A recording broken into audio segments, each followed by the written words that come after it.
Welcome back, everybody. This is Pascal. Bienvenue à tous.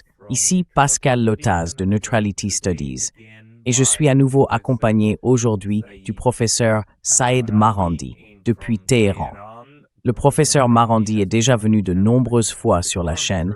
Je suis sûr que vous le connaissez tous et il va nous donner aujourd'hui des nouvelles de ce qui se passe dans sa ville natale, Téhéran. Saïd, bienvenue à nouveau. Saïd, welcome back. Merci beaucoup de m'avoir à nouveau invité, Pascal. Professor Marandi. Toujours un plaisir. Professeur Marandi, permettez-moi peut-être de vous demander ou de commencer par ceci. Que se passe-t-il actuellement à Téhéran? Je veux dire, nous avons vu la campagne de bombardement au cours de la dernière semaine, et cela semble avoir été horrible. Il semble que, vous savez, la destruction soit immense. Pouvez-vous nous donner une mise à jour sur l'état de Téhéran en ce moment? What Tehran looks like at the moment. Oui, et cela se produit dans tout le pays. Ils bombardent même de petites villes très éloignées du golfe Persique ou de tout grand centre.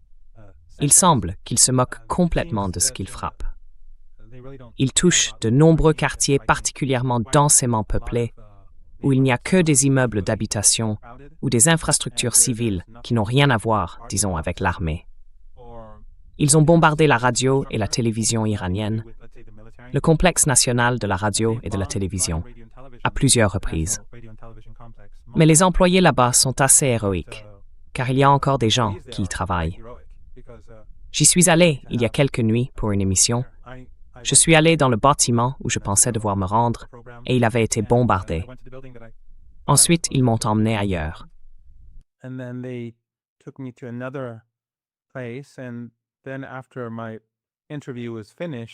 puis, après la fin de mon interview, environ 1 heure plus tard, ils ont de nouveau bombardé. Oui, très bien. Voilà donc ce que font Trump, ses alliés et ses représentants, et bien sûr le régime israélien. La nuit dernière, à Téhéran, il y a eu de lourds bombardements, et j'ai simplement publié ou tweeté à propos d'une petite fille à Téhéran, une fillette d'1 an dont on retrouvait le corps, juste pour que les gens puissent se rendre compte de ce qui se passe. Ces gens n'ont absolument aucun respect pour la vie, tout comme à Gaza, tout comme au Liban, tout comme ailleurs où ils mènent leur sale guerre, comme en Syrie, ou comme ce que nous avons vu auparavant en Irak et en Libye. Il n'y a aucune humanité. Et ce qui est particulièrement troublant, c'est qu'en Occident, même ceux qui s'opposent à Trump dans les médias traditionnels ne semblent pas dérangés par l'immoralité et l'illégitimité de ces frappes.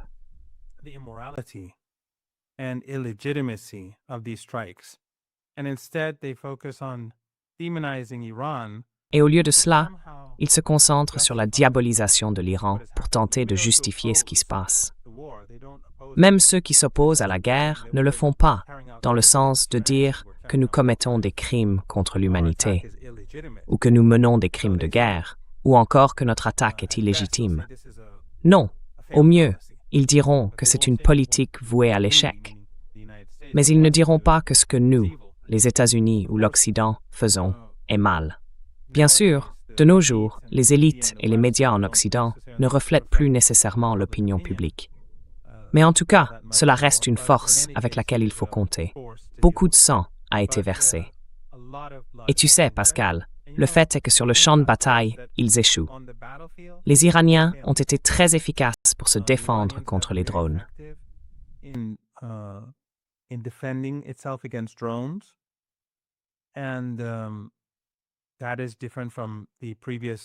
Et cela diffère de la précédente guerre de 12 jours, même si les attaques sont bien plus intenses aujourd'hui, car les Américains sont impliqués et ils sont bien plus puissants que le régime israélien. Les missiles iraniens, comme vous pouvez le voir, comme tout le monde peut le voir, frappent à travers la région du golfe Persique, où les États-Unis possèdent des bases et des installations.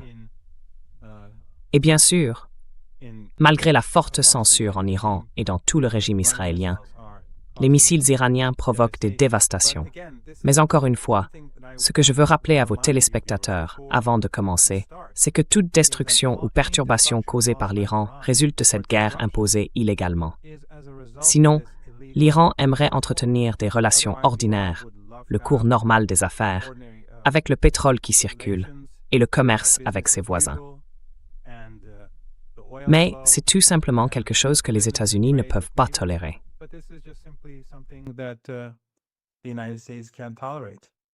Et il y a eu ce moment le week-end dernier, je crois que c'était samedi, où votre président, Pezeshkian, s'est en fait excusé auprès des États du Golfe voisins et a déclaré « Écoutez, nous ne vous attaquerions pas si ce n'était pas à cause de ce qui se passe à cause des États-Unis. » Alors, quelle est la politique actuelle? En un sens, contre quoi d'autre l'Iran est-il censé riposter, à part les actifs militaires américains dans ces pays?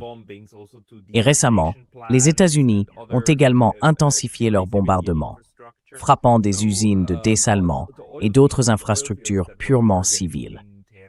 Les champs pétrolifères autour de Téhéran ont aussi été visés, et j'ai vu vos publications l'autre jour à propos de la pluie acide, de la pluie d'huile tombant du ciel. C'est apocalyptique, en somme. Et maintenant, l'Iran riposte en frappant des champs pétrolifères à Bahreïn et ailleurs. Quelles options l'Iran a-t-il en ce moment pour contraindre les États-Unis et Israël à mettre fin à leur campagne de bombardement?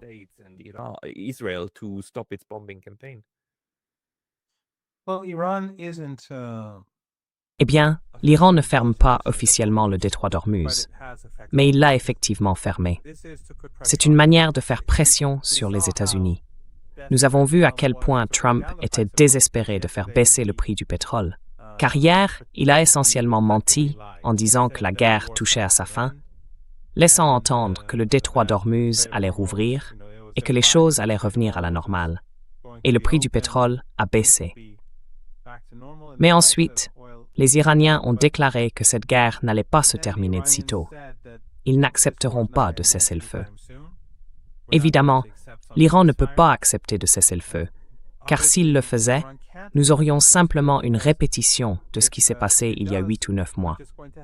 Il se préparerait juste à une autre guerre, et ce serait un cycle sans fin.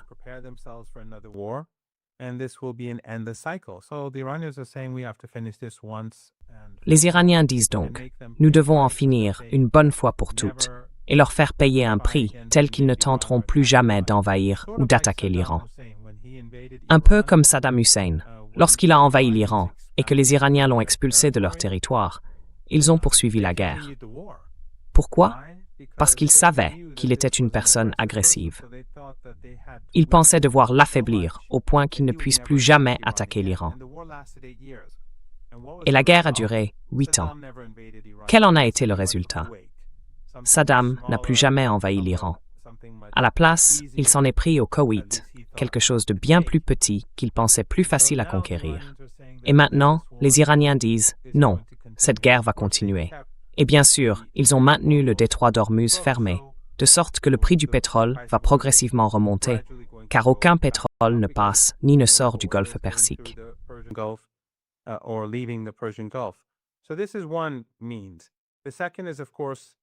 C'est donc un premier moyen.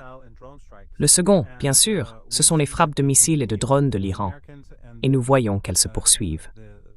Les Américains et le régime de Netanyahou affirment avoir détruit les capacités de missiles et de drones de l'Iran, mais en réalité, l'Iran en a tiré davantage ces derniers jours que jamais auparavant, avec une intensité et une efficacité accrues. Il est donc évident que l'Iran en est capable. Et l'Iran a déclaré « Nous sommes plus que capables ». L'Iran affirme être prêt à mener une guerre très longue. Et la raison n'est pas que nous voulons une guerre longue. C'est parce que c'est le seul moyen de s'assurer que cela ne se reproduise plus. Il faut que cela s'arrête maintenant. 47 ans de mort, de destruction, de sanctions, d'intimidation et de terrorisme. Vous savez, c'est là que nous disons « ça suffit ».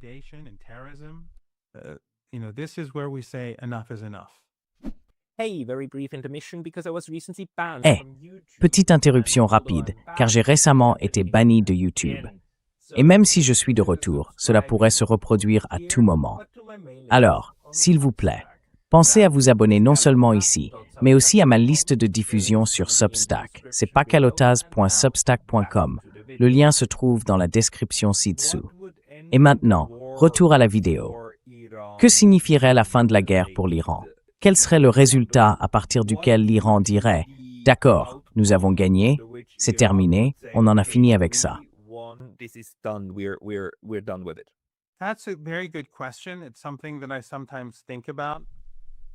C'est une très bonne question. C'est quelque chose auquel je pense parfois.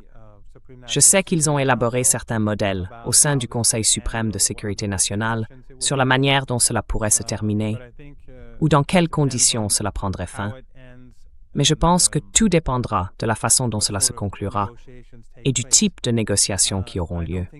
Je ne pense pas que les Iraniens toléreront le genre de présence américaine que nous avons eu par le passé dans cette région.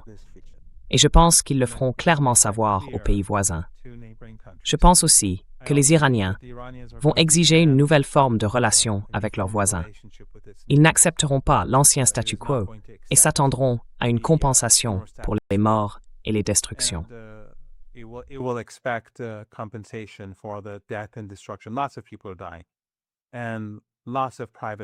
Beaucoup de gens meurent et de nombreuses propriétés privées, y compris des biens publics, sont détruites. Et cette destruction va continuer. Et bien sûr, les gens, de jeunes enfants, des femmes, des hommes, sont traumatisés par les scènes et par la dévastation de leur quartier. C'est bien plus intense que la guerre des 12 jours. Les capacités américaines dépassent largement celles du régime israélien. Et bien sûr, les capacités du régime israélien sont américaines et occidentales. Le régime lui-même est petit, faible et incapable de faire quoi que ce soit par lui-même. Je pense donc que le modèle des relations futures va changer.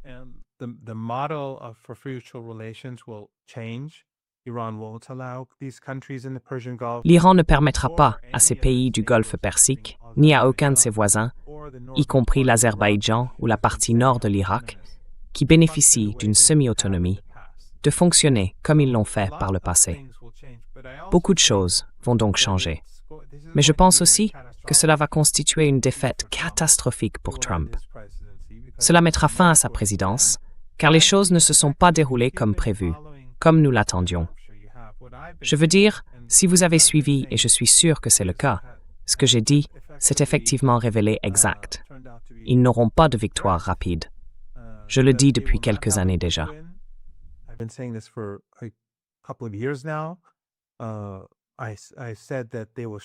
J'ai dit que l'Iran fermerait le détroit d'Ormuz et qu'il ne pourrait pas le rouvrir. L'Iran dispose des capacités en missiles et en drones pour soutenir une guerre prolongée. Et je ne suis pas un génie. Si les États-Unis avaient des analystes compétents, s'ils avaient examiné les faits et les informations disponibles, et s'ils avaient écouté non seulement moi, mais aussi beaucoup d'autres qui disent la même chose dans votre émission et dans d'autres, nous n'aurions pas eu cette guerre. Mais le fait est que l'Occident est dirigé par des gens ignorants et arrogants. Ce n'est pas seulement Trump, c'est administration après administration. Obama, Biden, Bush, peu importe. C'est un empire arrogant.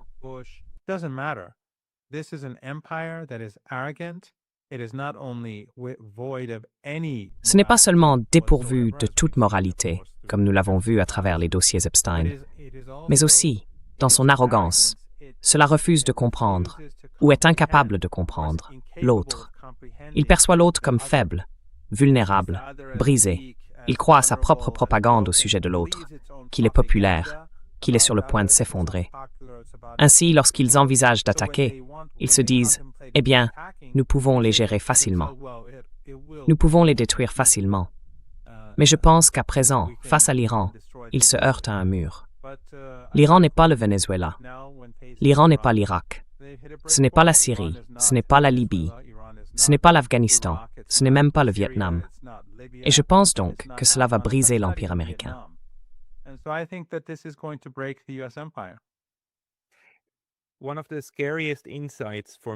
L'un des constats les plus effrayants pour moi la semaine dernière, c'est de voir à quel point il y a de fanatiques évangéliques dans le gouvernement américain actuel, y compris le ministre de la Guerre, Pete Hegseth. Et dans les forces armées, on reçoit, paraît-il, beaucoup de plaintes de soldats disant que leurs officiers supérieurs leur tiennent un discours évangélique du genre « Nous faisons cela pour provoquer l'Armageddon ». cela change complètement la donne, à mon sens. Si beaucoup de ceux qui sont responsables de cette guerre sont en réalité des sionistes chrétiens et qu'ils veulent la guerre pour elle-même, pour hâter la fin des temps, alors tout le scénario devient encore plus complexe. Est-ce quelque chose que vous et vos collègues, ainsi que les membres de l'état-major iranien, avez à l'esprit, que, pour certains de ces fanatiques, il pourrait s'agir d'une guerre sainte?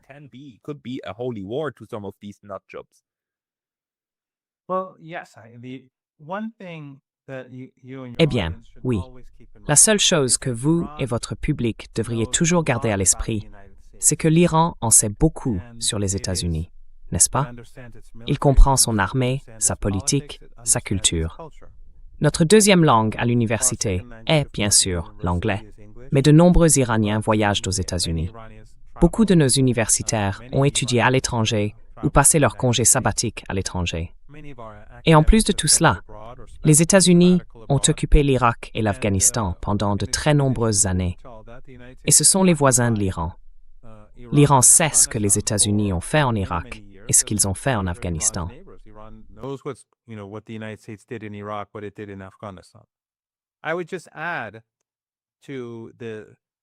J'ajouterais simplement à ce que tu as décrit, à ce que tu as dit, que, en plus d'être des cinglés, ils sont absolument maléfiques.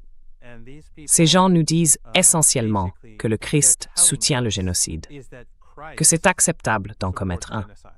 On le voit à travers les propos de l'ambassadeur américain auprès du régime israélien, un sioniste chrétien.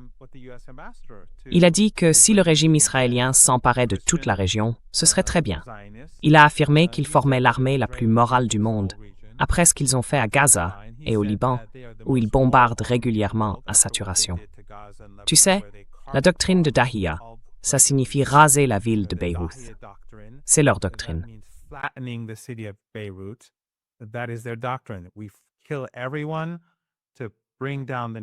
Ils tuent tout le monde pour faire tomber la nation, pour les mettre à genoux. À Gaza, je crois qu'ils appelaient cela tondre la pelouse ou tondre l'herbe, ce qui signifie simplement tuer des gens. Ils font cela depuis de nombreuses années, bien avant le 7 octobre. C'est donc une société génocidaire, un régime génocidaire, et les sionistes chrétiens le soutiennent. C'est absolument maléfique. Et puis, par exemple, le secrétaire américain à la guerre. La façon dont il parle des Iraniens est bien sûr épouvantable. Totalement. Vous savez, un monstre parlerait ainsi, ce qu'il est. Les Iraniens comprennent donc parfaitement ce qui se passe et comment la politique se joue aux États-Unis.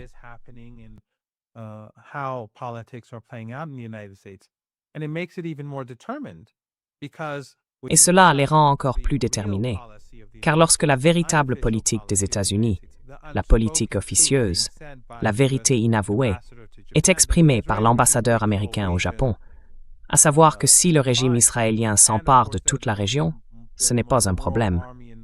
Et bien sûr, ils sont l'armée la plus morale du monde. Donc, lorsqu'ils prennent le contrôle de la région, ils peuvent évidemment faire ce qu'ils veulent, à qui ils veulent.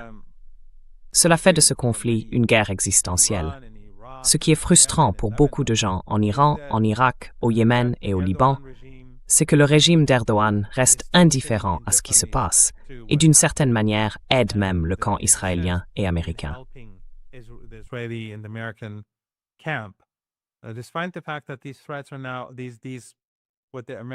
Bien que ces menaces soient désormais publiques, les propos de l'ambassadeur américain sont connus. Ce que fait Sisi relève en réalité du fonctionnement habituel. La Turquie transporte du pétrole, la Jordanie continue de faire des affaires et d'aider à la guerre contre l'Iran, les Saoudiens et les régimes du Golfe Persique. Tous restent des alliés ou des mandataires des États-Unis, et en pratique, du côté du régime israélien.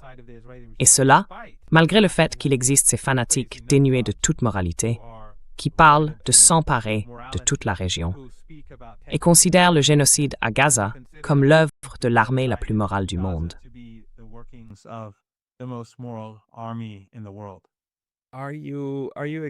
Pensez-vous que les États-Unis vont tenter de déployer des troupes sur le terrain d'une manière ou d'une autre, soit directement avec des soldats américains entrant en Iran, soit indirectement par l'intermédiaire de forces kurdes ou azerbaïdjanaises dans le nord. Est-ce selon vous quelque chose qui pourrait se produire dans la prochaine phase?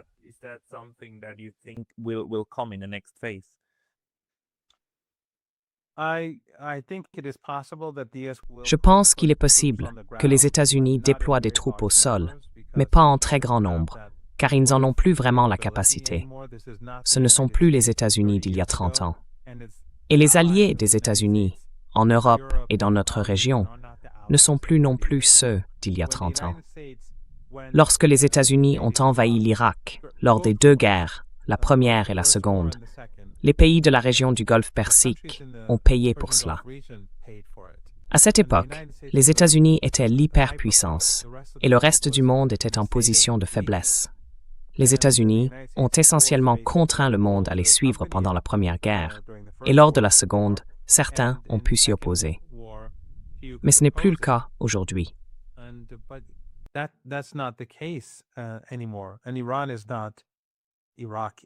Et l'Iran n'est pas non plus l'Irak.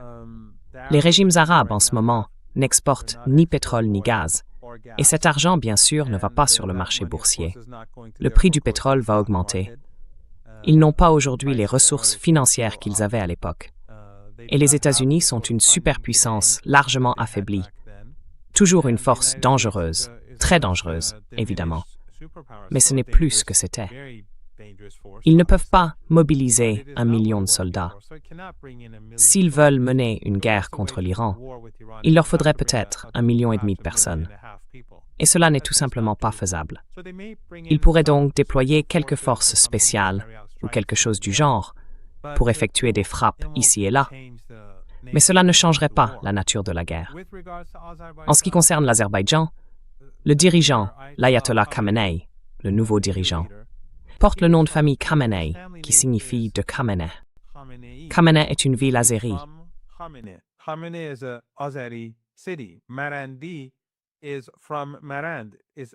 Marandi vient de Marand, qui est une ville azérie. La population azérie d'Iran est bien plus nombreuse que la population azérie du Nord, dans la République d'Azerbaïdjan.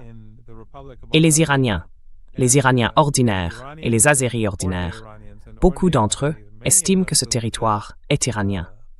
L'Iran ne se dirigerait donc jamais dans cette direction, car nous n'avons pas changé depuis la révolution islamique. L'Iran n'a jamais initié de guerre.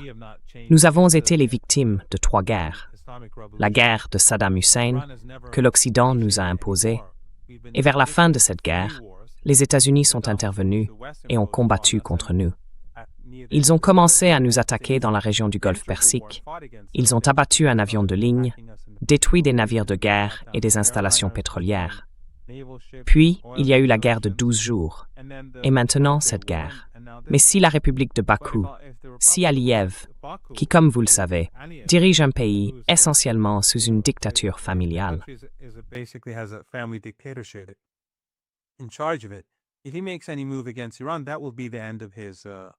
s'il entreprend la moindre action contre l'Iran, ce sera la fin de son règne. Et à l'intérieur de son pays, beaucoup de gens sont très proches de l'Iran et beaucoup sont en prison. Je ne vois donc pas dans quelle situation il serait assez insensé pour faire un tel geste. Au Kurdistan irakien, si une telle action devait avoir lieu, les Iraniens les ont déjà avertis. En ce moment, ils frappent les bases de ces terroristes. Mais ils ont prévenu le gouvernement kurde, semi-autonome d'Erbil, que si quelque chose se produisait à la frontière avec le nord de l'Irak, ils les détruiraient. Et la résistance irakienne, avec les Iraniens, peut facilement le faire. J'ai donc du mal à croire que les Américains puissent les pousser. Cela peut arriver, mais qu'ils puissent les pousser à faire quelque chose de vraiment insensé, j'en doute. Et si cela se produisait, ce serait en réalité à leur propre détriment.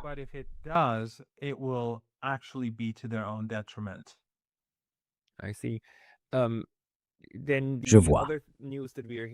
Les autres nouvelles que nous entendons en ce moment indiquent qu'apparemment, l'un des groupes de porte-avions est en route vers le Golfe Persique. Il l'envoie donc, pour la première fois, vraiment près de la Turquie et de l'Iran, apparemment dans l'intention d'ouvrir le détroit d'Ormuz par la force. Penses-tu que l'Iran attaquerait réellement ses forces navales? Et y a-t-il une chance que l'Iran tente même de couler un porte-avions?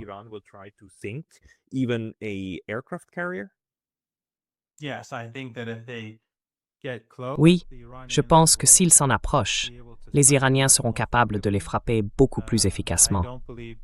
Je ne crois pas qu'ils seront en mesure d'ouvrir le détroit d'Ormuz. Ils n'en ont tout simplement pas la capacité. Les forces de missiles et de drones de l'Iran ont été très efficaces. Et contrairement à la propagande, il suffit de regarder les images provenant de l'autre côté du golfe Persique, ainsi que les rares images autorisées à sortir de la Palestine occupée, pour constater que les capacités de l'Iran ne se sont pas affaiblies. L'Iran ne manque ni de missiles ni de drones. Il dispose de nombreuses bases souterraines qui n'ont même pas encore été utilisées. En ce moment, l'Iran utilise des bases plus anciennes et bien connues.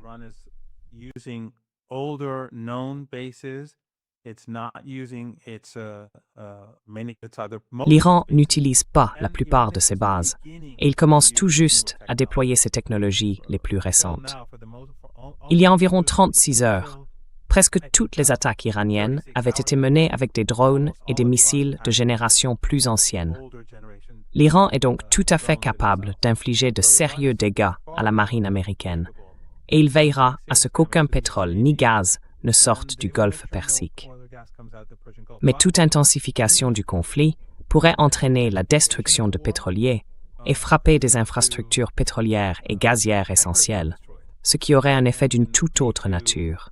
Car pour l'instant, aucun pétrole ni gaz ne quitte le golfe Persique.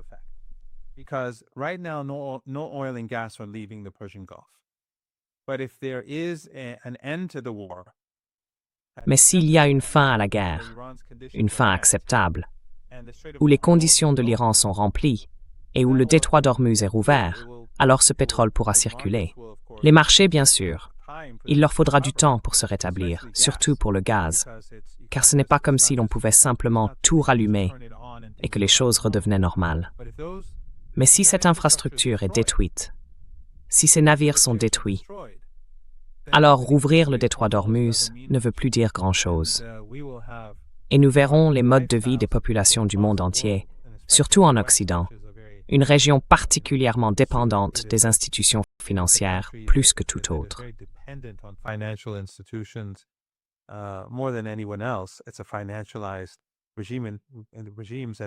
C'est un régime financiarisé et il se trouve dans une situation très difficile.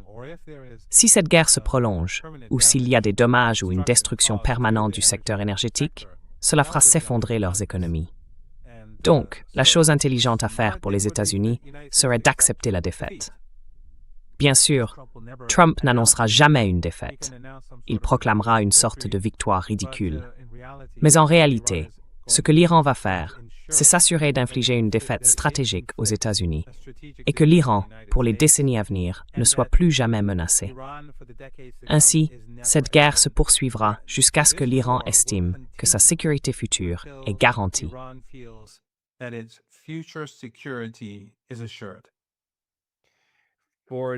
Pour les États du Golfe, je veux dire, l'une des choses que nous constatons en ce moment, c'est que Oman est très sûr, car il a essentiellement joué le rôle de pays neutre. Il n'abrite aucune installation militaire américaine. Et si les monarchies du Golfe commençaient à déclarer leur neutralité, en disant « à partir de maintenant, nous n'allons plus accueillir de bases militaires américaines.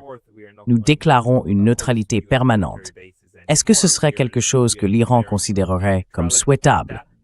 Ou est-ce quelque chose que l'Iran désire?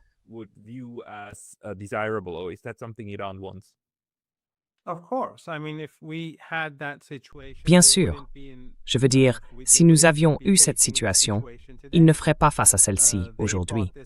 Ils se sont attirés cela eux-mêmes. Ils sont complices de cette guerre. Ils ont contribué à massacrer des Iraniens et à détruire des biens et des ressources iraniennes.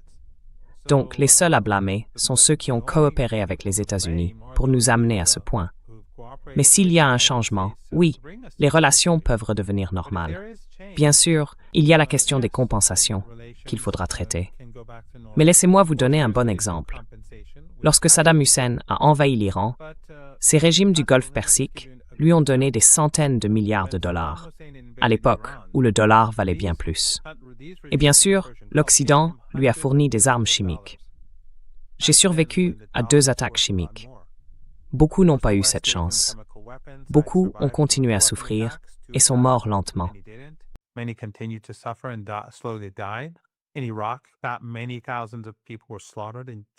En Irak, des milliers de personnes ont été massacrées en une seule attaque par ces armes chimiques, comme dans la petite ville de Halabja. Voilà ce que l'Occident a fait au peuple irakien et au peuple iranien. Mais malgré cela, lorsque Saddam a envahi le Koweït, l'Iran a condamné cette invasion. Et peu à peu, les relations entre l'Iran et ces pays arabes se sont normalisées. Nous n'avons pas cherché une inimitié éternelle, même s'ils avaient du sang iranien sur les mains. Pour l'Iran, la paix et la stabilité dans cette région sont d'une importance capitale. Nous leur avons donc pardonné autrefois, et nous leur pardonnerons encore. Cependant, cette fois-ci, la relation devra changer. Les États-Unis ne peuvent plus maintenir ce type de présence. Ils devront compenser, et l'Iran devra sentir que sa sécurité future est assurée.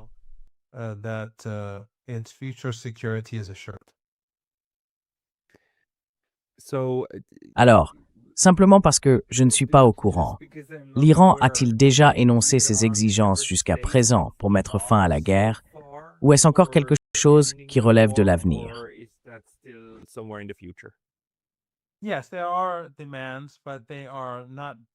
Oui, il y a des revendications, mais elles ne sont pas toujours dirigées. Elles ne visent aucune entité particulière. La question des compensations, par exemple, a été soulevée.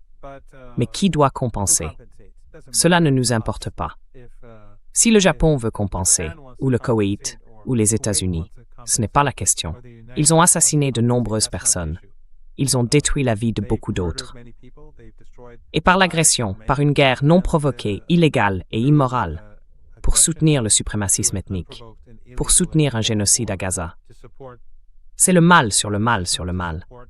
Il faudra donc qu'il y ait des compensations. Et ce que j'ai dit, c'est aussi ce qu'ils ont dit, que l'Iran a l'avenir.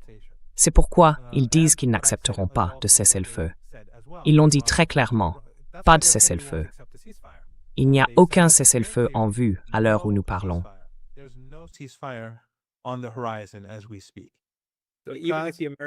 Même si les Américains disaient, même si Donald Trump disait « cessez-le-feu immédiat, je propose un cessez-le-feu total, plus aucun tir », l'Iran, selon vous, continuerait. Oui, ce n'est pas suffisant.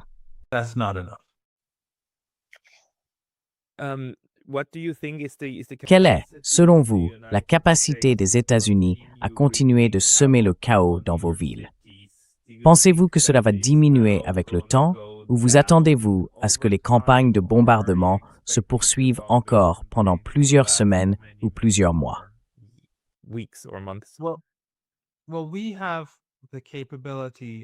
Eh bien, nous avons la capacité de poursuivre cette guerre pendant longtemps. Nos capacités en missiles et en drones sont énormes. Nous avons d'innombrables villes souterraines et nos usines qui les produisent sont également souterraines. Nos stocks sont pleins, donc nous pouvons continuer très longtemps. Nous ne voulons pas que la guerre dure aussi longtemps. Nous voulons qu'elle se termine maintenant. Mais ce sont les conditions de la fin de la guerre qui comptent. Nous voulons que les gens ne se sentent pas menacés dans 6 mois, dans 1 an, 2 ans ou 5 ans. Donc, d'après ce que je comprends, la guerre du côté des États-Unis n'est pas durable.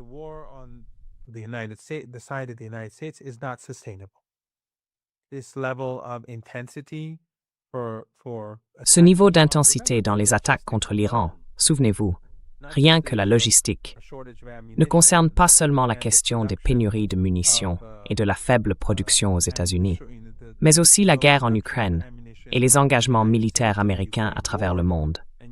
Ce n'est pas le seul problème. L'économie américaine va être encore plus touchée à mesure que le prix du pétrole reste élevé et continue d'augmenter. Les États-Unis peuvent être autosuffisants, mais cela n'aide pas beaucoup les consommateurs. Qu'il s'agisse de gens ordinaires ou d'entreprises qui consomment beaucoup d'énergie, ils vont être très durement touchés.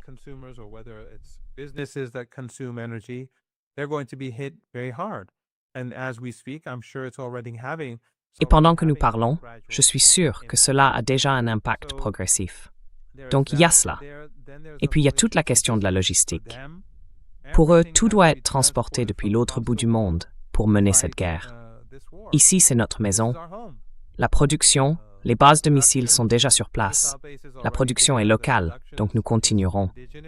Et surtout, Pascal, surtout, c'est une lutte pour la survie. Pour l'Occident, c'est une guerre mauvaise et choisie. Et pour leurs supplétifs aussi. Donc, quand on regarde tout cela, je pense que ce n'est pas vraiment viable pour les États-Unis. Ça ne veut pas dire que cela se terminera demain, ou la semaine prochaine, ou le mois prochain. Mais ce n'est pas durable.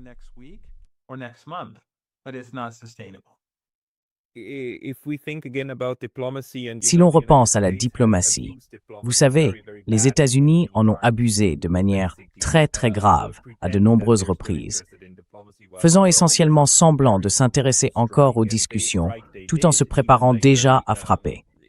Et ils frappent, parfois de manière très brutale. Mais si la diplomatie est nécessaire, ou le sera dans une certaine mesure pour mettre fin à tout cela, quel type d'intermédiaire pensez-vous qu'il serait acceptable pour l'Iran de voir intervenir sur le plan diplomatique? Pensez-vous que les Russes pourraient aider ou que les Chinois pourraient aider? Selon vous, quel serait le bon prestataire de services diplomatiques en dernier recours?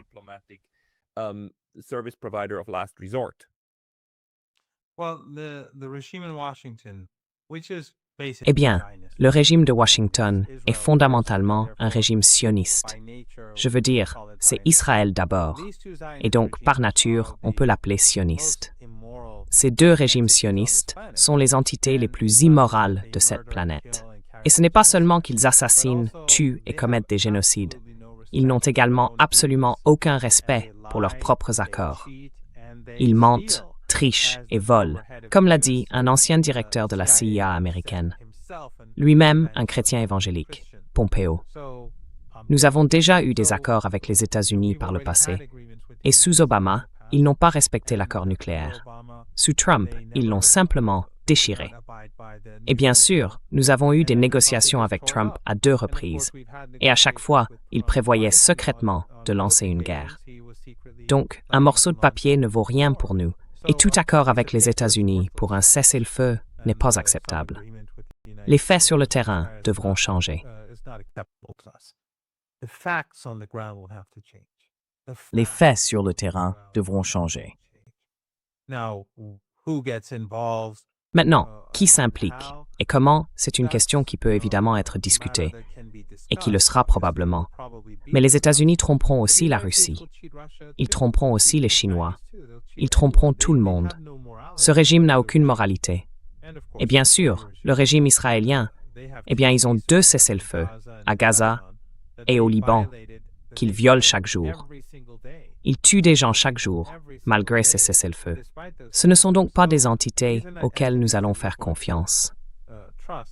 Et je ne pense pas qu'un morceau de papier, il ne fait aucun doute qu'un morceau de papier, suffira. Si les faits sur le terrain changent, si la situation dans le Golfe Persique et en Asie occidentale évolue, alors cela sera important.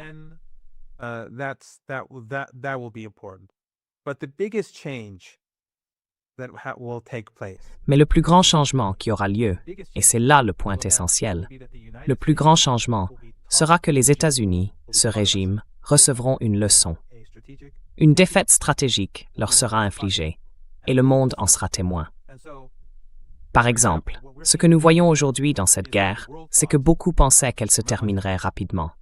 Cela fait maintenant 10 jours, et les Iraniens frappent plus fort aujourd'hui qu'auparavant. Et lui, il ne cesse de dire toutes sortes de sottises. 1 heure, il affirme que la guerre est sur le point de se terminer.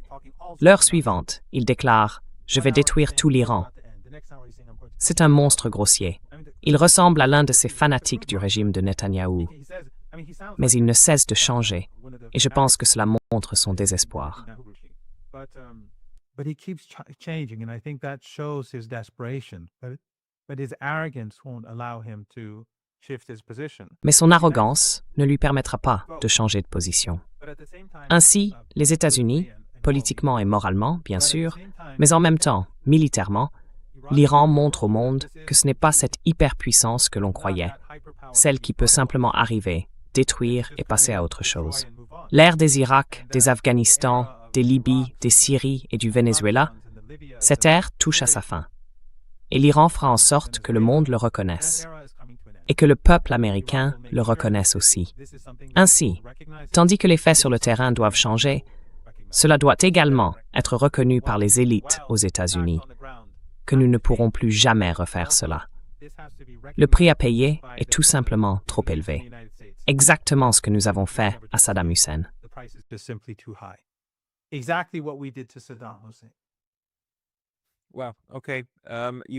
Wow, vous m'avez donné beaucoup d'informations. Merci beaucoup, professeur Marandi. C'était encore une fois un véritable tour de force. Je ne vous souhaite que le meilleur et surtout, restez en sécurité. Je sais que Téhéran n'est pas un endroit sûr en ce moment. Prenez soin de votre santé et encore une fois, merci beaucoup pour le temps que vous nous avez consacré aujourd'hui. Merci beaucoup de m'avoir invité et Torah Zamzir.